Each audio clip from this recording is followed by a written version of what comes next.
I love the idea of you using like Cinderella and Snow White, and I'm wondering with these characters, are these public domain? Like, do you have to get the rights for these characters to use them in your books? No, no. In fact, everyone thinks that these characters are owned by Disney, but in fact, they are public domain because the Brothers Grimm and Hans Christian Andersen wrote about them hundreds and hundreds of years ago.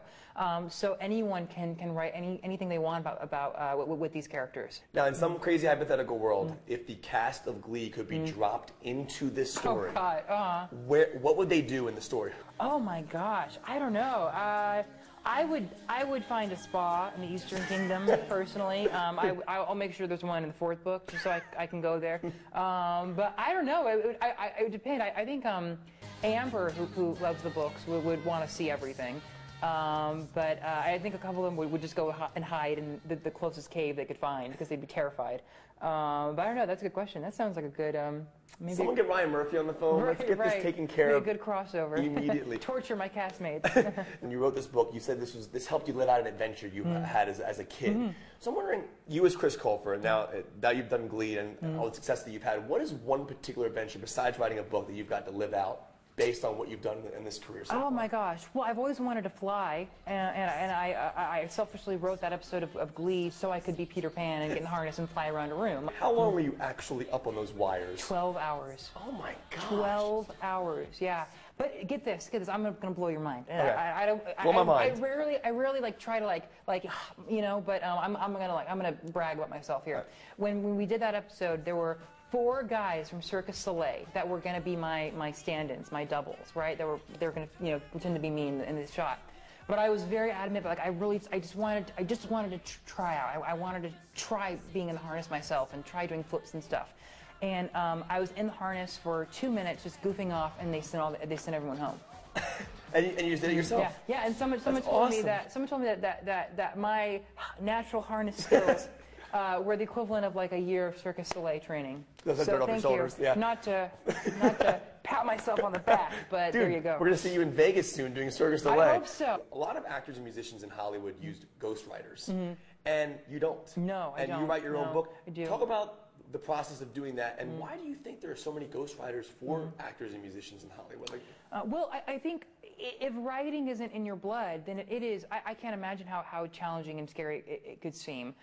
Luckily for me, I was constantly writing in high school, and although I don't have a formal education, I think I've always been good with words. And like unless you're wired to do it, I can't blame anyone for having ghostwriters. I'm just lucky to have the type of crazy that lets me do it. Right. Was there ever a time where you thought about using a ghostwriter, or was it always you were just going to write it yourself? No. There was a time when I wanted to publish the series under a pseudonym, but I never wanted to have a ghostwriter. What was the pseudonym? Can I ask? Oh, I don't know. I hadn't come up with one. We got to make up one for you. What would be Chris Colfer's pseudonym? Maybe it would be like it could be like T.J. Rowling. Now this is what's going to happen. So keep an eye out for that book. That'd be incredible. T.J. Rowling. T.J. Rowling. R-O-L-L-I-N-G. Now, we were talking earlier about how authors want to transition their books into movies. And the scary thing about that is you lose control of your content. So talk about where you are in the process. You're on your 3rd book now. It's just out in the stores now. July 8th was the release date. How many offers are you getting, and what is your criteria for letting your book go to a movie? I've gotten a lot of offers, and I've taken some meetings. But I don't want to just kind of sell off the book and then disappear. And I have a lot of friends that are authors and who have told me don't do that because it'll be the worst thing you ever do because you don't want someone to take something that you've worked so hard on and turn it into something else. And it's funny, when the first book came out, I was completely against there being a movie. I did not want there to be a movie. I wanted it to be a book about storytelling, and I wanted it to have a life as a book. But thankfully, the series has done so well. I mean, they're using it to teach in schools and they're renting it in libraries. These are actual library copies behind us that have been rented out. And they've told me, like every librarian that I've met has told me that they have such long waiting lists for the books. The kids really love these characters in these books, and all these, when a little kid comes up to you and says, "When's there going to be a movie?" I mean, how can you not be interested in that? So I got a ton of fan questions for you today. I tweeted that I was interviewing you, and one of the questions they wanted to ask is, how old are the characters? How old is your character now that it's been 6 seasons? I have no idea, because when we first started, I was 14. I remember in the script it said, when they rewrote the pilot to have Kurt in it, they wrote that, and Kurt, and then in parentheses, a 14-year-old freshman. And I was 18 at the time. But now I have no idea. So, I mean, 14 plus 6 is 20, but I think I had a line last season where I said, I'm 19 years old, Dad. So I have no idea. I have no idea how old I am.